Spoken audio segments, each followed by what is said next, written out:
Good evening. I'm Jordan Hopkins, and welcome to the 6 p.m. Night Watch News.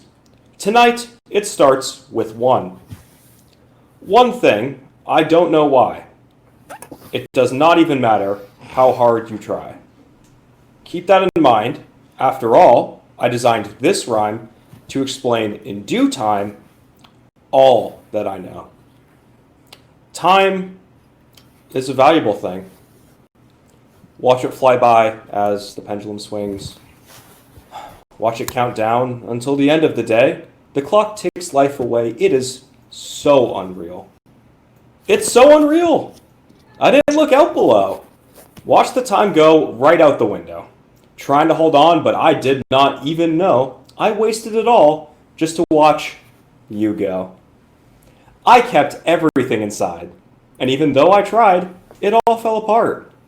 What it meant to me will eventually be a memory of a time when I tried so hard and got so far. But in the end, it didn't even matter. I had to fall to lose it all. But in the end, it does not even matter. Now to Graham Stark with tonight's top story. Thank you, Jordan. I just felt a headache come on, and I don't know why. Top story tonight, a 14-car pileup on Interstate 76 has broken the world record for most cars piled up. The work of local automotive-based sculpture artist Jennifer "The Wrench" Edmonds, the tower of cars, titled Motor City Skyscraper, has caused profound traffic issues during the 3 weeks that it took to install, and also because it was installed in the middle of the freeway on-ramp. In a statement from The Wrench, the sculpture was meant to convey, quote, the cacophony of our modern motorways, which is why it is rigged for power, and all lights, horns, alarms, wipers, and trunk releases are programmed to randomly go off 24 hours a day. According to the local police, the piece has such a striking distraction that it has already caused 7 collisions.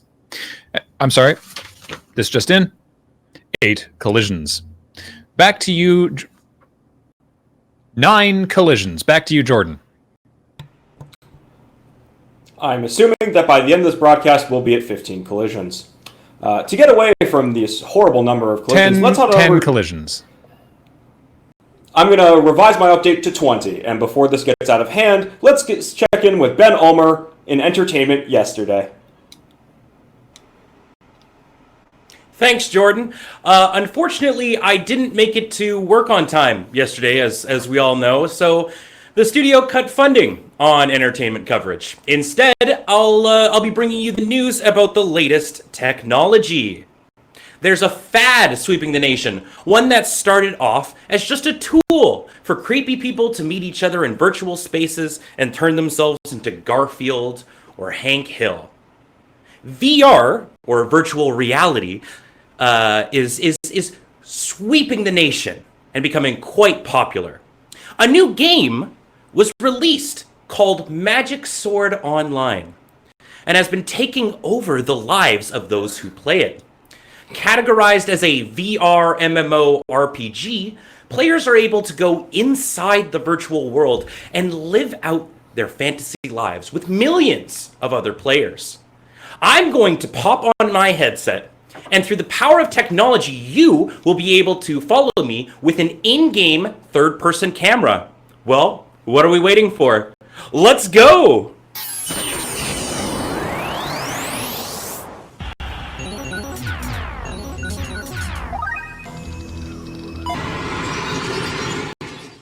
Greetings! It's your pal Ben. Recognize me?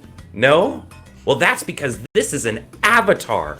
It allows me to pick a new persona to be in the video game world. It's part of what makes Magic Sword Online so... Chosen One, help me! I'm being attacked by Gamelon! What is happening? I am Gamelon, and I have trapped you inside the game. You must live here forever as a servant. Wait, hold on, I'm just doing a news report. Report on this. You are now trapped in the world of Magic Sword Online.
Karavan Gomiwa, Grand Sponsor Desert Bus.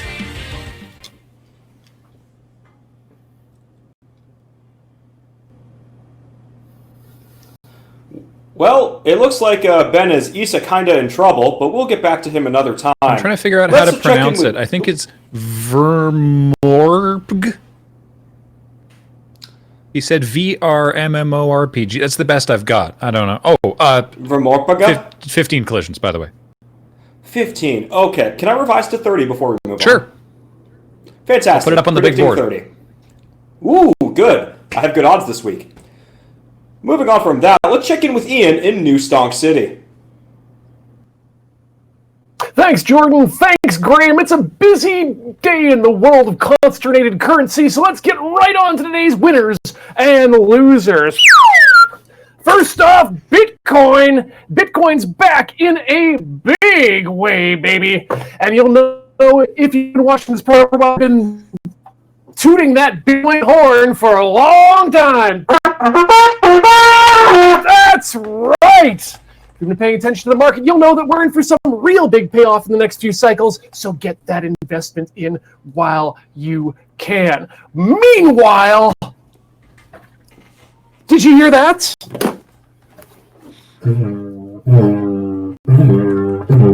That's the sound of the cannabis market for the past couple of years. Now, I specifically suggested that you didgery shouldn't put much money into the Australian cannabis market until it evens out. Well, now's the time. Now is the time. Volatility is over, and I'm changing that negative advice into a didgery. Sure, why not? Now, something to scream about.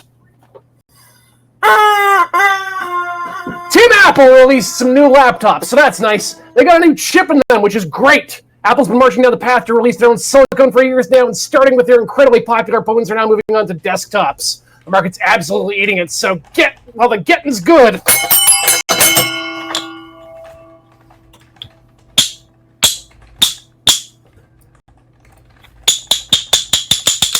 Yo! We need to have a quick chat about mutual funds, though. Sure, making money is for the financial samurai, so if you're out for the maximum profit for you and your dynamo, you need to cut out freeloaders and take control. Don't deny it. This is the one best path to financial freedom.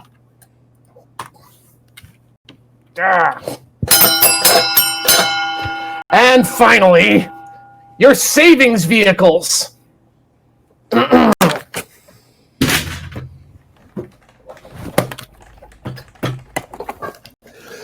Ho, yo, ho, a pirate's life for me. That's right, me hearties. If you're counting on coming across a Spanish galleon to your passage to retirement, you may want to have a spyglass ready to find something a bit more modern.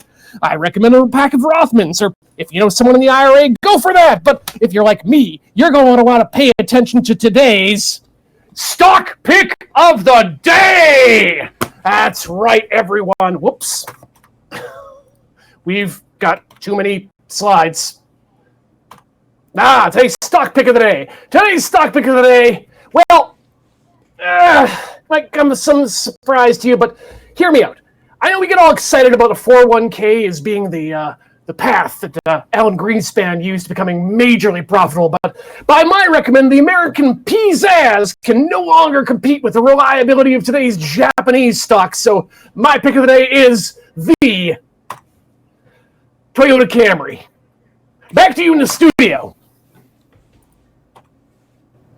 Thanks, Ian. I'll bear that in mind. Jordan, good news for you. We're looking at around 22, so you're on track. That'll be paying out at 3 and 1.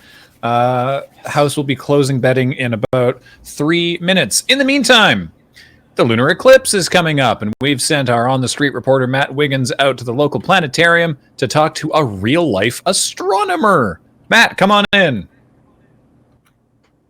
Hi, yes, hello, Graham.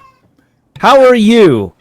I am coming to you live from the Sea of Serenity here on the moon.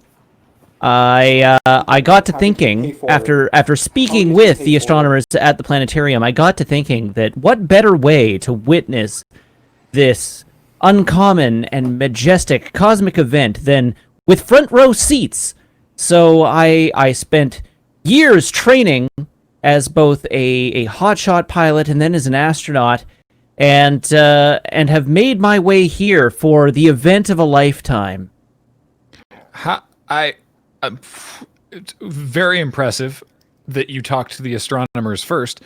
How are you expecting to see the lunar eclipse from the moon? Hadn't thought of that. Smooth one. Nice flag, though. Thanks. Back to you, Graham.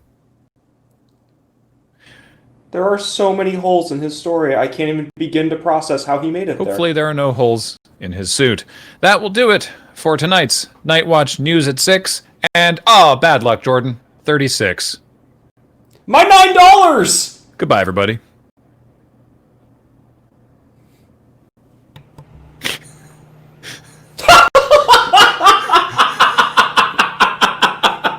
Oh my god! What? Ben, what the hell?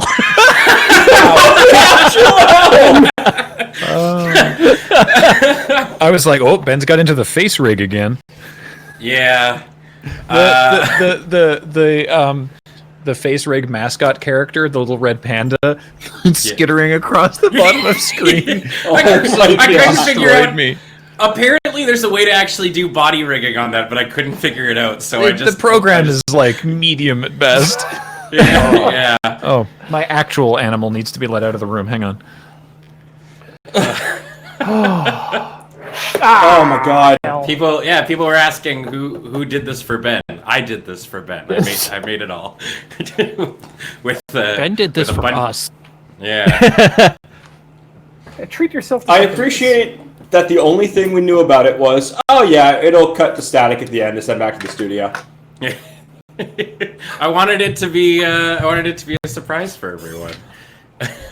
I didn't think I could keep I didn't think I could not burst out laughing. That was The really Isekai funny. pun was A+, buddy.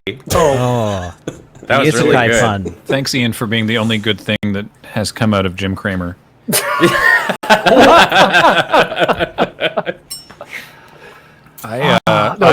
Kono Bangumiwa at the end was just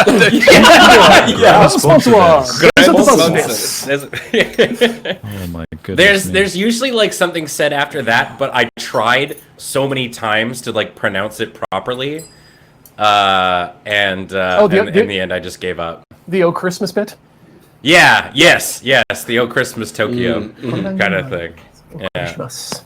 So I just stopped it at Desert Bus.